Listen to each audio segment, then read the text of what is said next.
Boat sails in the river and ship sails on the seas. அம்மா நீ இங்க என்ன பண்ற? நான் இங்க படிக்கிறதுக்கு வந்தேன். நீ ரூம்ல போய் படி. இங்க ஏன் வந்த? நீ என் கூட சேர்ந்து படி வா. அடிக்கிற குளிர்ல யாருமா நீ? டைம் என்ன ஆச்சு? இப்போ வந்து எழுப்பிட்டு இருக்கற? டே எக்ஸாம்க்கு 30 டேஸ் தான்டா இருக்கு.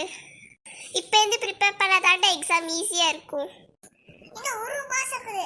அதுக்கு இப்பவே வந்து ஏன் டார்ச்சர் பண்ற? ஒரு போர்வை எடுத்துட்டு வந்து போத்தி தூங்குடா தம்பின்னு சொன்னா நீ ஒரு நல்ல அக்கா. காலையில 5 மணி ஆச்சு. இன்னும் என்னடா தூக்கம்? அம்மா பால் எடுத்துட்டு வந்தோடனே என்னை எழுப்பு. அதை குடிச்ச உடனே நான் படிக்கிறேன். டே எழுந்துரு, படுக்காத, எழுந்துரு, படி. இவங்க முன்னாடி போமா, நான் பொறுமையாவே வரேன். இவரை படிக்க வைக்கலான்னு எழுப்புனா இவன் திட்டுறான். மார்க்ஸ் கம்மியானா டீச்சர்ஸ் திட்டுறாங்க.